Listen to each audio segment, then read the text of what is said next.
Hello everyone, welcome to this video where I will be making a chip sandwich. Well, that's not the point of the video. The point of the video is to teach you about sedimentary rock formation in a very simplistic kind of way, but I'll be making a sandwich as an analogy for the formation of sedimentary rock. Alright, so what you'll need is you'll need bread, you'll need chips, of course, whatever your favorite flavor is, it doesn't really matter. You'll need butter, or margarine is okay as well, and I like to put cheese because cheese is like a sort of glue as well. It helps the chips not kind of like fall out of the bread. You'll see what I mean as I go. All right, so let's get started. So I already buttered my bread. All right, I don't know if you can see it. All right, so I buttered the bottom layer of my sandwich, which is going to be the slice of bread. I used the crust for my bread on purpose because it's meant to represent the oceanic crust or the seafloor. I put butter on so that it's easy for the chips to stick on. The chips is going to represent our rocks, right? So I have Lay's. I'm not advertising for Lay's. I'm using Lay's. Sweet Thai chili flavor. I have Doritos cheese flavor, of course, and then I also have another pack of Doritos, whatever flavor. This is sweet chili pepper. I actually never looked at it before, I just ate it.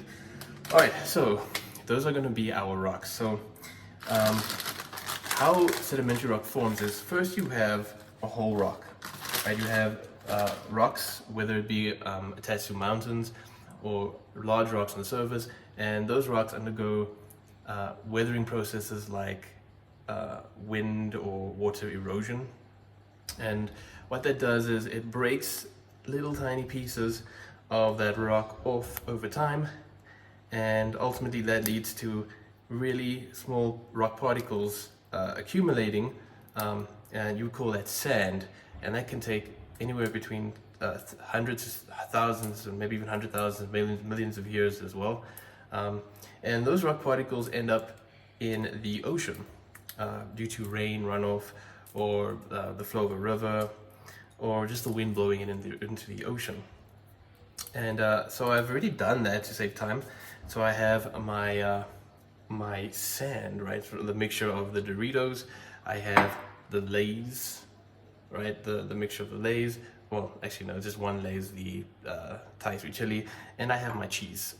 My cheese is going to, let's say it represents the organic matter, so like the bodies or the remains of whatever living thing was in the ocean at the time that would fall and also mix in with the rock particles. And interesting enough, like calcium is one of the minerals you find in rocks, especially in limestone, and cheese is made from milk, so it has calcium in as well. Just putting it out there. All right, before I start, I just want to make it clear that chips and rocks are two different things. They're not at all the same. They're not really comparable. I'm just using them for this analogy because I can break the chips easier and I can put them on my sandwich because I'm also hungry and I would like to make a sandwich. So I'm kind of hitting two birds with one stone here, right? So that's why I thought also it's interesting, and also it's a great way to teach you how to make a good chip sandwich, easy and delicious. All right, so what we're going to do is we're going to put our chips on our crust. So the rock particles accumulate on the seafloor, right? So this step is called deposition. So because the particles are falling onto the seafloor, they're settling there, creating a layer of rock particles over time. This doesn't happen as quick as I'm doing it. Either in real life, and when you look at rocks, it happens over, like I said, hundreds or thousands of years. And I'm gonna mix. Let's get some Lay's there. All right, let's get them. So this layer accumulates. It gets more and more. Let's get some dead things there as well. Well, dead things there, I mean cheese. All right, I'm gonna actually sprinkle with my hands the cheese. So the cheese goes on top, like so. Let's get more cheese. You can't go wrong with cheese. Okay, getting that cheese up there. All right. Okay, so now we have our first layer. And what happens then is, over time, more and more layers form as more particles, deposit at the bottom. And this creates a lot of pressure. And the pressure, this this slice of bread will be will represent pressure, but also the other layers forming, or the more particles accumulating, and it really crushes that first layer. So it crushes those particles. With the pressure, it really presses against them and forces them to basically come together in a sort of more compressed layer that you would call sediment. So let me just quickly do that. All right. So I don't know if you can really see here. So there's my mixture of all my materials together, and that would be your sediment after it's been compressed. So step one was the breaking of the rock, right? That would be erosion. Then it deposited on the seafloor, which was our sandwich here. That would be deposition, and then it was, as more accumulated, the pressure buildup caused it to become thinner and more compact, and that was called compaction. Right, so now we're going to head on to the next and final step of sedimentary rock formation, but also the end of me making the sandwich. So let me get a knife. Right, I'm going to put butter on the next layer, and what the butter does in terms of the sandwich, now I'm not talking about rock formation, it just kind of keeps your sandwich not too dry, because the chips is very dry. Right, the cheese helps a little bit because it has quite a bit of moisture in it, but the chips is very dehydrated, and that's they do that on purpose with chips, by the way, because it keeps the chips preserved for longer. Because the less moisture you have in the chips, the longer it will last before it gets decomposed by bacteria, or prevents decomposition from bacteria. So it keeps the chips preserved. Just an interesting fact if you didn't know. All right. Okay, so now we have the first layer, our sediment in between, right? And then this is the other layer forming. I'm going to add more to, so now what's happening is more particles are falling, depositing on top of the first layer, making it heavier. So it's really pressing down on that layer now. All right, let's add more layers. Okay. So this is as more layers form, the pressure increases.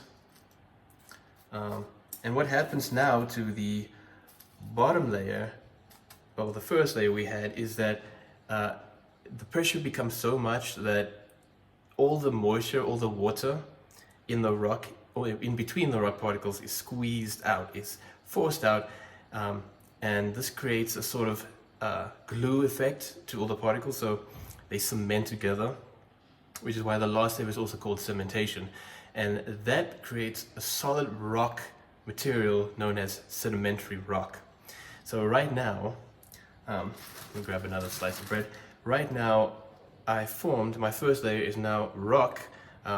Obviously, it's not really rock, it's chips.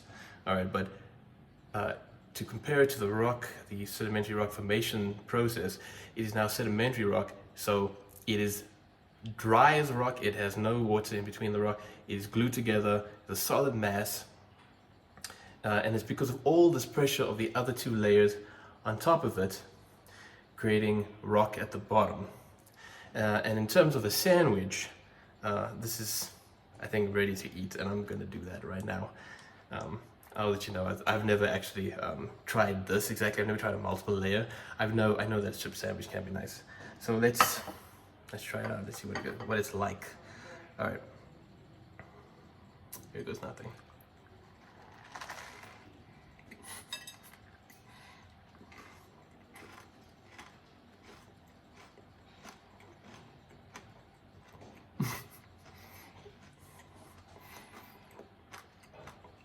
That's actually really good. I mean, it's a little dry. But it's a spot, man.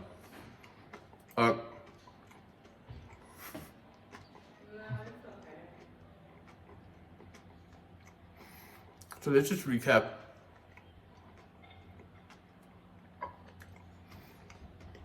The processes. So first we have a whole we have a whole rock, right? That rock breaks down into smaller pieces due to erosion from water and wind, or wind. It then ends up in the ocean, where it falls to or sinks to the ocean floor. That's called deposition. When enough particles deposit over hundreds of thousands or hundreds of thousands of years, it creates lots of pressure. That pressure forms sediments for the older layers because they get compact. They become sort of like a mixture of many things, but compacted together. And then if you skip another many years later, more and more layers came up. So more and more layers formed. And then the bottom layer got so compact, it became a solid rock called sedimentary rock. It became rock because eventually the pressure was so great that it forced out any water in between the particles, which is a process called lithification. You don't need to know that if you're in elementary school. And that caused the particles to basically cement together, which is also why that last step is called cementation. And after that, you have a solid mass of rock called sedimentary rock. Right, I hope that you learned, you followed, hopefully I could do both. I could show you how to make a sandwich, and as you understand sedimentary rock formation a little bit better. All right, stay awesome, keep learning. Till next time.